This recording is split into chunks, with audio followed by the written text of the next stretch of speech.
இந்த மாதிரி உங்களோட ட்ரெஸ் இல்லாத நியூடான ஃபோட்டோ உங்களோட வாட்ஸ்அப்புக்கு ஒரு அன்னவுன் நம்பர்லேருந்து வந்துச்சுன்னா எப்படி இருக்கும்?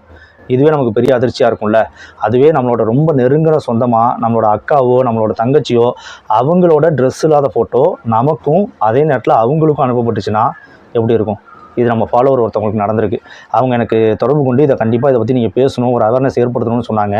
இதை பற்றி மட்டும் இல்லாமல் அவங்க என்னென்ன தப்பு பண்ணாங்க, எதனால் இப்படி நடந்துச்சு அப்படின்றதோடு சேர்த்து இன்னும் ஒரு கடந்த 2 மாத காலத்துக்குள்ளே எனக்கு தெரிஞ்ச நிறைய பேருக்கு, ரொம்ப நெருக்கமான நிறைய பேருக்கு இந்த மாதிரி நிறைய ஸ்கேம் நடந்திருக்கு. அதெல்லாம் என்ன மாதிரியான ஸ்கேம், அதில் எல்லாம் தப்பிக்கிறது எப்படி அப்படின்றது தான் இந்த வீடியோவில் பார்க்க போகிறோம். அவங்களோட அடுத்த டார்கெட் நீங்களாக கூட இருக்கலாம். இந்த வீடியோ நீங்கள் முழுசாக பார்த்து முடிக்கும் போது இப்போ நீங்கள் சேஃபாக தான் இருக்கீங்களா, சேஃபாக இருக்கணும்னா என்ன செய்யணும் அப்படின்றத உங்களால் முழுசாக தெரிஞ்சுக்க முடியும்.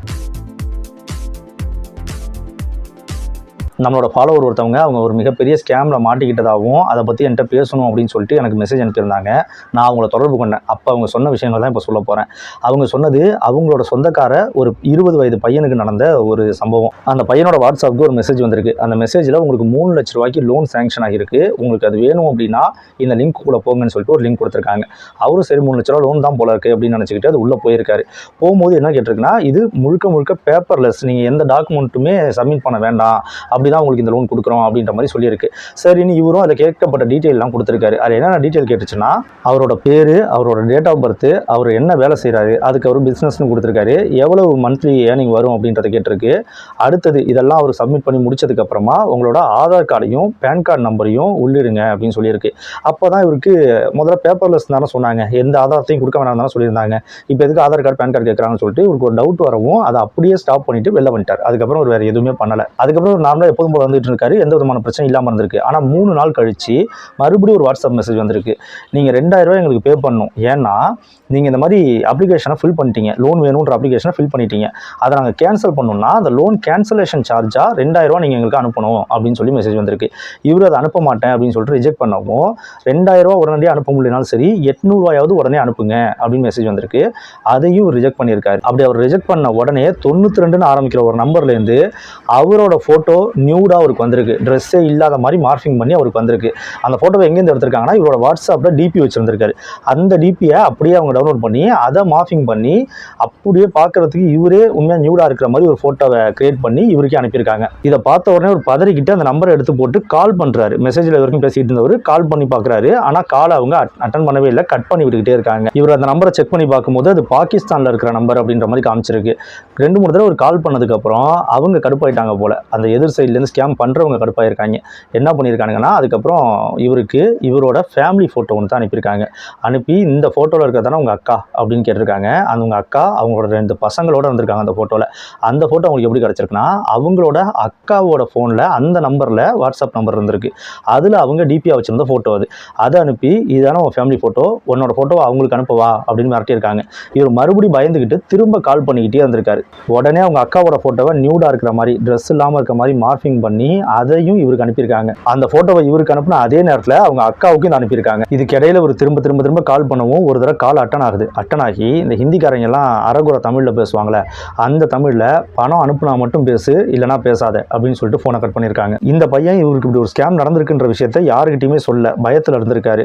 இப்போ திடீர்னு அவங்க அக்காவுக்கு இந்த மாதிரி ஒரு ஃபோட்டோ அன்னோன் நம்பர்லேருந்து இவங்களோட ஃபோட்டோ இப்படி வருது அப்படின்னோடனே அவங்க பயந்து அவங்களோட ஹஸ்பண்ட் இதை சொல்லியிருக்காங்க.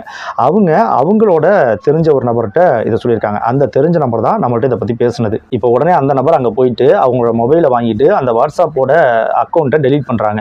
அடுத்தது மொபைலை ஃபுல்லாக ஃபார்மேட் பண்ணுறாங்க, மொபைலை சுவிட்ச் ஆஃப் பண்ணி போட்டுறாங்க. இப்போ வரைக்கும் இந்த மெசேஜ் ஏன் இப்படி வந்துச்சு அப்படின்றது அவங்களுக்கு தெரியல. அப்புறம் தான் இந்த பையன் இனிமேல் நம்ம கையில் எதுவும் இல்லை, நம்ம யார்ட்டையோ சொல்லியே ஆகணும்னு சொல்லிட்டு இவங்களுக்கு கால் பண்ணுறாரு. பண்ணி இந்த மாதிரி எனக்கு ஒரு ஸ்கேம் நடந்துருச்சு அப்படின்னு சொன்னோன்னே அப்போ தான் இவங்களுக்கு புரிஞ்சிருக்கு, ஓ இது ஒன்றால் தான் நடந்துச்சா, சரி வா பேசுவோம் அப்படின்னு சொல்லி கூப்பிட்டுட்டு அப்புறம் போலீஸ்க்கு ஃபோன் பண்ணுறாங்க. அவங்களுக்கு தெரிஞ்ச ஒரு போலீஸ் நண்பர் இருந்திருக்காங்க, அவங்களுக்கு ஃபோன் பண்ணுறாங்க.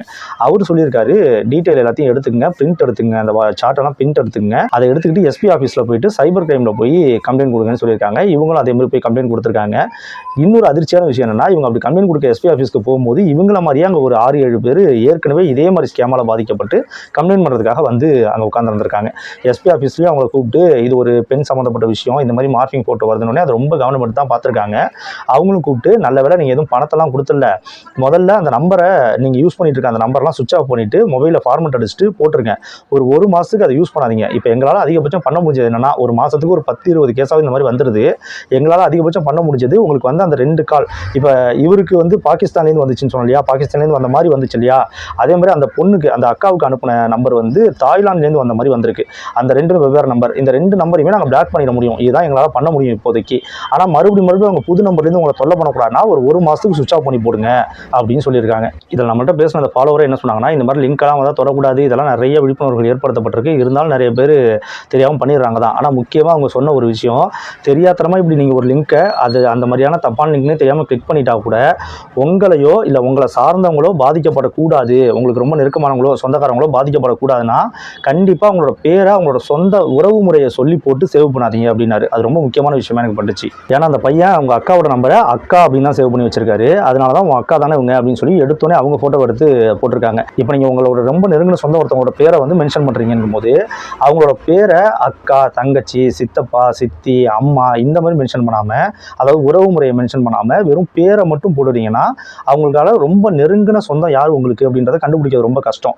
உறவு முறையை நீங்கள் போடும்போது தான் அவங்கள தொட்டா அப்போ இவனுக்கு வலிக்கும், அவங்களோட விஷயத்தை ஏதாவது பண்ணால், அவங்களோட ஃபோட்டோ ஏதாவது மார்க்கிங் பண்ணால் இவனும் பயப்படுவான், பணம் அனுப்பிடுவான் அப்படின்னு உங்களுக்கு தோணும். அதனால் பெரும்பாலும் சேவ் பண்ணும்போது உறவு முறையை போடாமல் அவங்களோட பேர் என்னவோ அதை மட்டும் போட்டு சேவ் பண்ணுறது இதில் ஒரு சின்ன சொல்யூஷனாக இருக்கும். நம்ம பாதிக்காதோடு இல்லாமல் நம்மளை சார்ந்தவங்களும் பாதிக்காமல் இருக்கிறதுக்கு இது ஒரு சொல்யூஷனாக இருக்கும் அப்படின்னு நானும் கருதுறேன். அவரும் அதான் சொல்லியிருந்தாரு.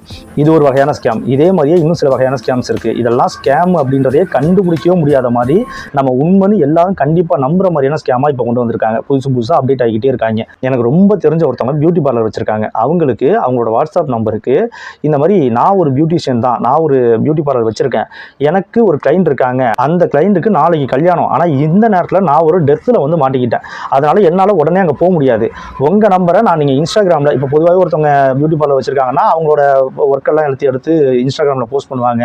அப்புறம் கிளைண்ட் கான்டாக்ட் பண்ணுறதுக்காக ஃபோன் நம்பர் கொடுப்பாங்களே, அங்கேருந்து தான் நம்பர் எடுத்திருக்காங்க அவங்க. நான் இப்போ அந்த டெத்தில் மாட்டிக்கிட்டதுனால என்னால் அங்கே போய் உடனே அட்டன் பண்ண முடியாது அந்த ஃபங்க்ஷனை, அதனால் நீங்கள் உங்களோட ஒர்க்கெலாம் நான் பார்த்தா நல்லா இருக்குது, நான் பண்ணுற மாதிரியே நல்லா பண்ணுறீங்க, ஸோ உங்களை நான் ரெக்கமெண்ட் பண்ணுறேன், நீங்கள் போயிட்டு அந்த ஒர்க்கை பார்க்குறீங்களா அப்படின்னு கேட்டிருக்காங்க. இதை கண்டிப்பாக நம்ம தானே செய்வோம். நாமளே இப்போது ஒரு பியூட்டி பார்லர் வச்சுருக்கோம்னா கண்டிப்பாக இந்த மாதிரி வரும்போது சரி அவங்களால முடியல, அது வேறு யாருக்கும் கைவிட்டு போயிடக்கூடாது, அவங்க ஒத்துக்கிட்டாங்க, அப்போ வேறு ஆள் அனுப்பணுமேன்றதுக்காக நம்மளை கூப்பிட்றாங்க அப்படின்னு நம்ம தானே செய்வோம். அதனால் இவங்களும் நம்பி சரி ஓகே நான் அதை பண்ணுறேன்னு ஒத்துக்கிட்டு இருக்காங்க. உடனே அவங்க என்ன பண்ணியிருக்காங்கன்னா, ஓகே என் கிளைண்டோட நம்பரை நான் உங்களுக்கு அனுப்புகிறேன், நீங்கள் டேரெக்டாக அவங்கள்ட்ட பேசிக்கிங்க அப்படின்னு சொல்லியிருக்காங்க. இவங்களும் ஓகேன்னு சொல்லியிருக்காங்க. அவங்க அந்த கிளைண்ட் நம்பர் அனுப்பியிருக்காங்க. கிளைண்ட் நம்பருக்கு இவங்க கால் பண்ணியிருக்காங்க. இப்போ அந்த கிளைண்ட் அவங்க பேசும்போது அவங்க என்ன சொல்லியிருக்காங்க, உங்கள்கிட்ட இருக்கிற நகை செட் எல்லாத்தையும் எனக்கு அனுப்புங்க, பார்த்துட்டு எனக்கு எது ஓகேவோ நான் செலக்ட் பண்ணிக்கிறேன் அப்படின்னு சொல்லியிருக்காங்க. இவங்களும் இவங்கள்ட்ட இருக்கிற அந்த நகை செட்லாம் போடுவாங்க இல்லையா, அது எல்லாத்தையும் ஃபோட்டோ எடுத்து அவங்களுக்கு அனுப்பியிருக்காங்க. அது எல்லாத்தையும் பார்த்தா அந்த கிளைண்ட்டுன்னு சொல்லி பேசினவங்க அது வேறு நம்பர், ஏற்கனவே கான்டாக்ட் பண்ணி பேசின பியூட்டி பார்லர்ன்றவங்க வேறு நம்பர். அந்த கிளைண்ட்டுன்னு பேசினவங்க என்ன பண்ணியிருக்காங்கன்னா, அந்த நகை செட் எதுவுமே எனக்கு பொருந்தலை, எதுவுமே எனக்கு பிடிக்கல, ஏற்கனவே நான் ஒருத்தவங்கள்ட்ட புக் பண்ணியிருந்தேன்ல, அவங்க வச்சிருந்த நகை செட்லாம் எனக்கு ரொம்ப பிடிச்சிருந்துச்சு, அதுதான் எனக்கு கரெக்டாக இருக்கும், அது கிடைக்குமான்னு பாருங்க அப்படின்னு கேட்க, இவங்களும் சரி ஓகே அவங்கள்ட்டே கேட்குறேன்ட்டு இப்போ டெத்தில் இருக்கிறதா சொல்லி முதல்ல இவங்களுக்கு மெசேஜ் அனுப்புனாங்கல்ல, அவங்களுக்கு இவங்க கேட்டிருக்காங்க, இப்போ எனக்கு அவங்க அந்த கிளைண்ட் வந்து என்கிட்ட உள்ள நகை செட் எதுவும் பிடிக்கலன்ட்டாங்க, உங்கள் நகை செட்டு தான் பிடிச்சிருக்கான், உங்கள் நகை செட்டை எனக்கு அனுப்ப முடியுமா அப்படின்னு இவங்க அவங்கள்ட்ட கேட்குறாங்க. இப்போ அவங்க என்ன சொல்லியிருக்காங்கன்னா, இன்னும் கொஞ்ச நேரம் தான் எனக்கு டைம் இருக்குது, நான் உடனே நீங்கள் இப்போ 3000 பணம் போட்டு விட்டீங்கன்னா உடனே நான் உங்களுக்கு அதை கொரியர் பண்ணி அனுப்பி விட்டுறேன், அடுத்து அந்த டெத்தில் பிஸி ஆகிடுவேன், அதுக்கப்புறம் என்னால் ஒன்றும் பண்ண முடியாது, சீக்கிரமாக பணம் போட்டு விடுங்க அப்படின்னு அவங்க கேட்க, இவங்க சரி ஓகே 3000 தானே பணம், அதை நம்ம கிளைண்ட்டே வாங்கிடுவோம், கிளைண்ட் எப்படியும் பணம் கொடுக்க தான் போகிறாங்க, அதை கிளைண்ட்டே வாங்கி உங்களுக்கு போட்டு விட்டுருவோன்ட்டு இவங்க கிளைண்ட்டுன்னு ஒரு நம்பர் கொடுத்தாங்களே அவங்களுக்கு மெசேஜ் அனுப்பி இந்த மாதிரி 3000 பணம் இருந்தால் உடனே அவங்க அனுப்பிடுவாங்க, நீங்கள் எனக்கு அனுப்புங்கன்னு சொல்லியிருக்காங்க. இப்போயும் அவங்களை நம்ப வைக்கிறதுக்கு உடனே பணம் இல்லை என்னால் அனுப்ப முடியாதுன்னு சொல்லாமல் ஓகே நான் அனுப்புகிறேன், உடனே உங்களோட பேங்க் டீட்டெயில்ஸை கொடுங்க அப்படின்னு அவங்க கேட்குறாங்க, கிளைண்ட்ன்றவங்க கேட்குறாங்க. அப்புறம் கொஞ்சம் நேரம் கழிச்சு நான் ட்ரை பண்ணி பார்த்தேன், உங்களுக்கு சென்டே ஆக மாட்டுது, நானும் எவ்வளோ ட்ரை பண்ணேன், என் அண்ணனையும் எவ்வளோ ட்ரை பண்ண சொன்னேன், ஆனால் கடைசி வரைக்கும் அது அவங்க யாருன்னா கல்யாண பொண்ணு அப்படின்ற மாதிரி பேசுகிறாங்க, கடைசி வரைக்கும் அவங்க அக்கௌண்ட்டை ரீச் பண்ணவே முடியல, பணம் அனுப்பவே முடியல, எனக்கு உடனடியாக வேணும் சீக்கிரம் பாருங்க அப்படின்னு அவங்க கிளைண்ட் சொல்ல, உடனே ஆக உண்மையாக நம்ம பேங்க் டீட்டெயில் தான் ஏதோ பிரச்சனை இருக்கு போல இவங்க நினச்சிக்கிட்டு இவங்க உடனே என்ன பண்ணியிருக்காங்க, திரும்ப இவங்கள்ட்ட பியூட்டி பார்லர்லேருந்து பேசுனாங்களா அவங்கள்ட்ட மறுபடியும் மெசேஜ் அனுப்பி இவங்க இந்த மாதிரி சொல்கிறாங்க என்ன பண்ணலான்னு கேட்க, இன்னும் கொஞ்சம் நேரத்தில் நான் பிஸி ஆகிடுவேன், நீங்கள் உடனே பணம் அனுப்பினா தான் முடியும், இல்லைன்னா அதுக்கப்புறம் ஒன்றும் பண்ண முடியாது அப்படின்னு அவங்க சொல்லவும், சரி 3000 தானே நம்ம இப்போ அனுப்பிட்டு கிளைண்ட்டை அப்புறமா நேராக போய் கூட வாங்கிக்கலாம் அப்படின்னு இவங்க இந்த 3000 அனுப்பி விட்டாங்க. அடுத்தது என்ன கேட்டிருக்காங்கன்னா, கொரியர் சார்ஜுக்கு இன்னும் ஒரு 600 வேணும்னு கேட்டிருக்காங்க. மறுபடியும் ஒரு 500 ஒரு 100 மொத்தம் 3600 அனுப்பியிருக்காங்க இவங்க. அவ்வளோதான். அதுக்கப்புறம் எந்த ரிப்ளையும் இல்லை, ஃபோன் சுவிட்ச் ஆஃப்லாம் பண்ண போடலாம், ஆன்லேயே தான் இருக்குது, ஃபோன் பண்ணால் ரிங் போகுது, ஆனால் கட் பண்ணி விடுறாங்க. எந்த மெசேஜுக்கும் ரிப்ளை இல்லை, அப்படியே ஆஃப் ஆகிடுச்சு. இதுக்கப்புறம் தான் அவங்க ஒரு பெரிய ஸ்கேமில் மாட்டியிருக்காங்கன்றதே அவங்களுக்கு புரிஞ்சு உடனே என்கிட்ட அவங்களும் அவங்க ஹஸ்பண்டும் வந்தாங்க. அதுக்கப்புறம் நான் உடனே சைபர் கிரைமில் ஆன்லைன்லேயே கம்ப்ளைண்ட் ரெஜிஸ்டர் பண்ணிட்டு உடனே எஸ்பி ஆஃபீஸ்க்கு கால் பண்ணிட்டு எஸ்பி ஆஃபீஸ்க்கு போங்க அப்படின்னு சொல்லிட்டேன். அவங்க எஸ்பி ஆஃபீஸில் போய் கம்ப்ளைண்ட் பண்ணாங்க. இதே மாதிரி தான் கம்ப்ளைண்ட் ரெஜிஸ்டர் பண்ணிக்கிட்டு எல்லா டீட்டெயிலையும் வாங்கிட்டு ஓகே நாங்கள் பார்த்துட்டு என்னன்னு சொல்கிறோம் அப்படின்னு சொல்லிட்டு அனுப்பி விட்டுருக்காங்க. இந்த மாதிரி பல ஸ்கேம் நடந்துகிட்டு இருக்கு. இது ஒன் ஆஃப் த ஸ்கேமா. அடுத்தது இன்னொரு ஒரு முக்கியமான ஸ்கேம். இப்போ நான் சொல்ல போகிற ஸ்கேம் என்னை சுற்றி உள்ள ஒரு 2-3 பேருக்கு கல்யாண வயசில் உள்ள பொண்ணு தேடிக்கிட்டோ மாப்பிள்ளை தேடிக்கிட்டோ இருக்கக்கூடிய ஒரு 2-3 பேருக்கு நடந்த ஸ்கேம். பொதுவாக நம்ம கல்யாணத்துக்கு பொண்ணோ மாப்பிள்ளையோ தேடும் போது மேட்ரிமோனி வெப்சைட்ஸில் போயிட்டு நம்மளோட டீட்டெயில்ஸ்லாம் கொடுப்போம் இல்லையா, ஃபோன் நம்பர் கொடுத்துருப்போம், ஃபோட்டோ கொடுத்துருப்போம், அட்ரஸ் கொடுத்துருப்போம், எல்லாமே கொடுத்துருப்போம். இதை வெப்சைட்லேருந்து அவங்க எடுத்துடுறாங்க போல். அந்த வெப்சைட்டில் இவங்களும் ஒரு பொண்ணு மாதிரியோ ஒரு மாப்பிள்ளை மாதிரியோ அப்ளை பண்ணால் அவங்களுக்கும் காட்டும் அந்த டீட்டெயில்ஸ்லாம். அந்த டீட்டெயில்ஸ்லாம் கலெக்ட் பண்ணிக்கிட்டு இப்போ ஒரு பையன்கிட்ட பேசுறதுனா பையனுக்கு ஏற்ற மாதிரி, பொண்ணுகிட்ட பேசுறதுனா பொண்ணுக்கு ஏற்ற மாதிரி. இப்போ ஒரு பையன்கிட்ட பேசுகிறாங்கன்னு வச்சுப்போம். அப்போ நிறைய பொண்ணுங்களோட ஃபோட்டோவை அவங்க ஏற்கனவே டவுன்லோட் பண்ணி எங்கெங்கேருந்தோ டவுன்லோட் பண்ணி வச்சுக்கிறாங்க, கல்யாண வயசில் இருக்க பொண்ணுங்களோட ஃபோட்டோ அப்படின்ட்டு. இப்போ அந்த பையனுக்கு ஒரு மெசேஜ் அனுப்புகிறாங்க வாட்ஸ்அப்லேருந்து. நீங்கள் இந்த மாதிரி பொண்ணு பார்த்துக்கிட்டு இருக்கீங்கன்றது எங்களுக்கு தெரியும், நீங்கள் மேட்ரிமோனி வெப்சைட்ஸ் எல்லாம் கொடுத்துருக்கீங்க, எங்ககிட்ட உங்களோட எதிர்பார்ப்புகளுக்கு ஏற்ற மாதிரி பொண்ணுங்க இருக்காங்க, ஓகே அப்படின்னா நாங்கள் அவங்களோட டீட்டெயிலாம் அனுப்புகிறோம் அப்படின்னு சொல்கிறாங்க. ஓகே அனுப்புங்கன்னு சொன்னோன்னே ஒரு 10-20 பொண்ணுங்களோட ஃபோட்டோஸ் அனுப்பி இவங்க எல்லாருமே உங்களோட எதிர்பார்ப்புக்கு உள்ளவங்க தான். இது மாதிரியே இன்னொரு 75 பேரோட டீட்டெயில்ஸ் எங்கள்கிட்ட இருக்குது, ஜாதகம் இருக்குது, டீட்டெயில்ஸ் இருக்குது, எல்லாமே இருக்குது. நீங்கள் 2500 பணம் அனுப்பி விட்டீங்க அப்படின்னா நான் அந்த 75 டீட்டெயில்ஸுமே உங்களுக்கு கொடுத்துருவேன். அதுக்கப்புறம் நீங்கள் பார்த்துக்கிட்டு உங்களுக்கு எது பொருத்தமாக இருக்கோ அவங்கள பார்த்து நீங்கள் மேரேஜ் பண்ணிக்கலாம், வேறு எங்களுக்கு எந்த பணமும் கொடுக்க தேவையில்லைன்னு சொல்கிறாங்க. இப்போ இவங்க பேசின விஷயம், இவங்க அந்த பையனை பற்றி சொன்ன டீட்டெயில்ஸு, அப்புறம் இவங்க அனுப்பின ஃபோட்டோஸு, இதெல்லாம் பார்க்கும்போது அவங்களுக்கு ஓகே இது ஒரு நம்ப தகுந்த இடம் தான் அப்படின்ற மாதிரி தோணும் இல்லையா. இவங்களும் ஓகே எந்த அக்கௌண்ட்டுக்கு அனுப்புன்னு கேட்டு அந்த அக்கௌண்ட்டுக்கு 2500 பணத்தையும் அனுப்பி விட்டுருக்காங்க. அதோட முடிஞ்சிருச்சு. அதுக்கப்புறம் எந்த கான்டாக்டும் கிடையாது. கால் பண்ணால் அந்த ஃபோன் ஆன்லேயே தான் இருக்கும். ஏன்னா அவங்க அதே ஃபோனை வச்சு தானே பல பேர்கிட்ட பேசணும். அவங்க வெறும் 2500 தான் வாங்குறாங்கன்றதுனால நம்ம பெருசாக கம்ப்ளைண்ட்டும் பண்ண மாட்டோம் அப்படின்ற நம்பிக்கையில் அவங்க பாட்டுக்கு அடுத்து அவங்க வேலையை பார்க்க ஆரம்பிச்சிடுறாங்க. நம்ம ஃபோன் பண்ணால் ஆனால் எடுக்கிறது இல்லை. இந்த மாதிரி நம்மளோட டெலிகிராம் அக்கௌண்ட்டுக்கு நமக்கு நல்லா தெரிஞ்ச ஒருத்தவங்களோட நம்பர்லேருந்து ஒரு லிங்க் வரும். அதை அவங்க தான் அனுப்புறாங்க. நம்ம கிளிக் பண்ணோம்னா நம்ம அக்கௌண்ட் அவங்க கைக்கு போயிடும். ஏற்கனவே நமக்கு அனுப்பினவங்களோட அக்கௌண்ட்டும் அந்த மாதிரி தான் ஹேக் பண்ணப்பட்டிருக்கும். அதுக்கப்புறம் நம்மளோட கான்டாக்டில் உள்ள எல்லாருக்குமே அந்த லிங்க் போய் சென்ட் ஆகும். அப்புறம் சைலண்ட் கால் அப்படின்னு சொல்லிட்டு இப்போ ஒரு புது ஸ்கேம் வந்திருக்கு. உங்களுக்கு ஒரு அன்னோன் நம்பர்லேருந்து கால் வரும். நீங்கள் அட்டன் பண்ணி ஹலோ ஹலோன்னு சொல்லிக்கிட்டே இருப்பீங்க. அந்த சைட்லேருந்து யாரும் எதுவும் பேச மாட்டாங்க. சொல்லுங்க யாருன்னு நீங்கள் கேட்டுக்கிட்டே இருப்பீங்க இல்லையா. அந்த வாய்ஸ் அவங்க ரெக்கார்ட் பண்ணி வச்சுக்கிட்டு நீங்கள் பேசுகிற மாதிரியே உங்களுக்கு தெரிஞ்சவங்கள்ட்டலாம் அந்த கம்ப்யூட்டர் வாய்ஸில், ஆனால் நீங்கள் பேசுகிற வாய்ஸ் தான் இருக்கும், பேச வச்சு அப்படி பணம் கேட்க முடியும் அப்படின்னு இப்போ ஒரு ரீசன்ட் ஸ்கேம் ஒன்று போயிட்டு இருக்கு. இந்த வீடியோ நான் எடிட் பண்ணிட்டு இருக்கும் போதே நம்ம ஃபாலோவர் ஒருத்தவங்க அவங்களுக்கு நடந்த ஒரு விஷயத்தை நமக்கு அனுப்பியிருந்தாங்க. அதை நான் அப்படியே ஃபோட்டோவாக போடுறேன், படிச்சு பாருங்க. இதை நான் முழுசாக படித்து சொன்னேன் அப்படின்னா வீடியோ லென்த் ரொம்ப அதிகமாகிடும். இதையும் படிச்சிருங்க. இந்த மாதிரி தொழில்நுட்பம் வளர அதை எப்படி தப்பான வேலைகளுக்கு பயன்படுத்தலான்றவங்களும் நல்லா வளர்ந்துட்டு போயிட்டே இருக்காங்க. அதிலெல்லாம் மாட்டிக்காமல் பாதுகாப்பாக இருந்துக்க வேண்டியது நம்மளோட பொறுப்பு தான். எப்படி பாதுகாப்பாக இருக்கலான்றதை இப்போ பார்ப்போம். உங்களோட மொபைலில் வாட்ஸ்அப்க்கோ டெலிகிராம்க்கோ இல்லை நார்மல் மெசேஜ்க்கோ கூட அன்னோன் நம்பரில், தெரியாத நம்பர் மட்டும் இல்லை, தெரிஞ்ச சொந்தக்காரங்களோ இல்லை ஃப்ரெண்ட்ஸோ கூட அவங்கள்ட்டேருந்து உங்களுக்கு ஒரு லிங்க் வந்தால் கூட அதை தயவு செஞ்சு கிளிக் பண்ணாதீங்க. அதே மாதிரி உங்களுக்கு லோன் சேங்ஷன் ஆகிருக்கு, நாங்கள் 1 லட்சம் தரோம், 2 லட்சம் தரோம், இல்லை வெறும் 1000 ரூபா தான் தரோம்னு சொன்னாலும் கூட அதை நம்பாதீங்க. அது லிங்காகவும் வரலாம், மெசேஜாகவும் வரலாம், இல்லை ஃபோன் காலாகவும் வரலாம். அதில் உங்களோட டீட்டெயிலை கேட்கலாம். எந்த டீட்டெயிலையுமே யாருக்கிட்டையுமே ஃபோன் மூலமாக நீங்கள் நம்ப தகுந்தவங்க இல்லை அப்படின்னு தெரியும் போது, நம்ப தகுந்த வெப்சைட் இல்லைன்னு தெரியும் போது கொடுக்காதீங்க. இன்னொரு ஒரு முக்கியமான விஷயம், நீங்கள் ஒரு மெயில் ஐடியோ இல்லை ஃபேஸ்புக்கோ ஏதோ ஒரு இன்ஸ்டாகிராம் அக்கௌண்ட்டோ ஏதோ ஒரு அக்கௌண்ட் வச்சிருப்பீங்க.